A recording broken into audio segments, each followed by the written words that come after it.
All right, let's jump right into this explainer.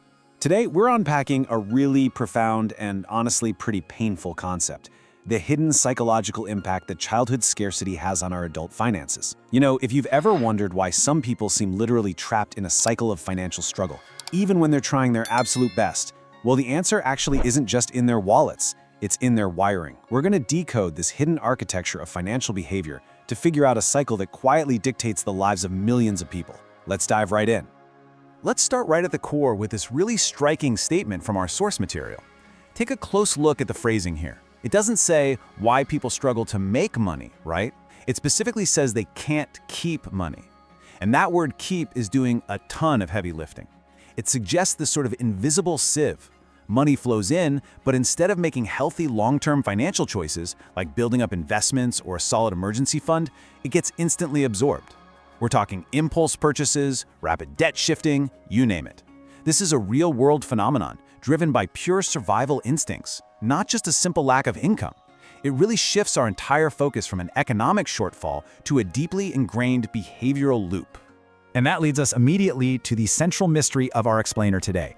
What exactly is this unspoken psychology driving these financial behaviors?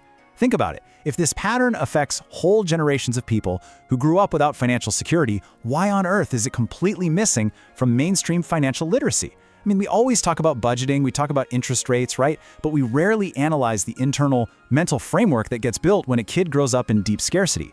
So today, we're uncovering that framework. And more importantly, we're going to look at some immediate actions we can take to actually break free from it. Moving into Section 1, the unspoken psychology. This is really that invisible barrier keeping us from financial stability. You know, it's so easy for society to just look at the surface, like a draining bank account or the inability to build a safety net, and simply label it as financial literacy. But beneath that surface is a mind tangled in the psychology of poverty. Our source text demands that we shift our gaze to the root cause here. The brain literally wires itself completely differently when it develops in an environment where the next meal or the next rent payment is never actually guaranteed. It prioritizes a quick dopamine hit and immediate survival over those healthy, long-term financial choices. On to Section 2, growing up broke. This is the crucible where these specific financial behaviors are forged. Based on the text, we can define growing up broke as not just a simple lack of funds, but as a foundational psychological state, one that shapes a person's entire perspective on resources. It's kind of like wearing glasses that are permanently tinted to view the world through a filter of absolute scarcity.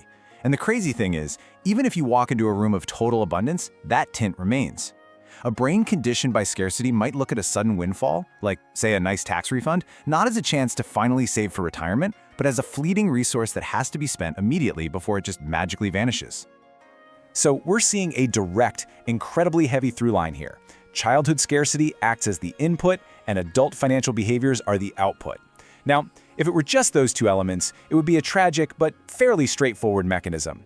But the most insidious element by far is the silence surrounding this trauma. Society tends to treat these financial struggles as a personal moral failure, which creates this intense, heavy shame. And that shame ensures the silence continues, keeping these psychological roots of spending completely unexamined and untreated. Now we hit Section 3, the cycle of spending. Let's really break down the mechanics of this. Okay, so this creates a perfectly automated loop. Traumatic scarcity creates the engine of psychological adaptation, which then exhausts itself in repetitive spending. But how do we actually interrupt this automated sequence? Well, it requires a deliberate, step-by-step checklist to rewire our daily saving habits. Step 1, you have to recognize your specific scarcity triggers. What sets you off? Step 2, enforce a mandatory 24-hour pause on any non-essential purchases. This is huge because it actively bypasses that survival brain. And Step 3, automate small savings transfers so the decision is just made for you. Implementing these practical steps is absolutely crucial for reducing that daily, poverty-related stress. Let's bring back this crucial second half of the excerpt, emphasizing that this cycle is perpetuated by our collective silence.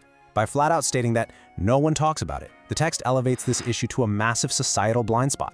Financial advisors, big economic policies, they often completely miss the profound depth of financial trauma.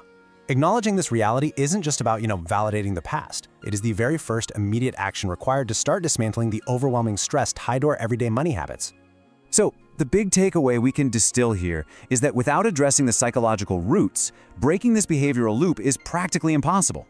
I mean, you can give someone a high-paying job and a perfectly optimized budget spreadsheet, but if that foundational state of scarcity isn't brought out into the light, the cycle is going to assert itself. The spending will just continue.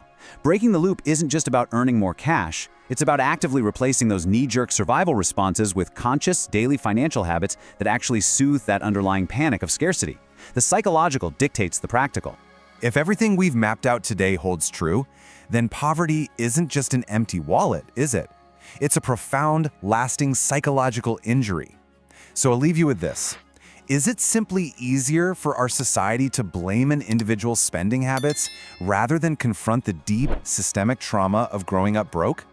Think about how this entirely reshapes the way we view wealth, behavior, and ultimately each other. Thank you so much for joining me on this explainer. Keep learning, keep questioning, and I'll see you in the next one.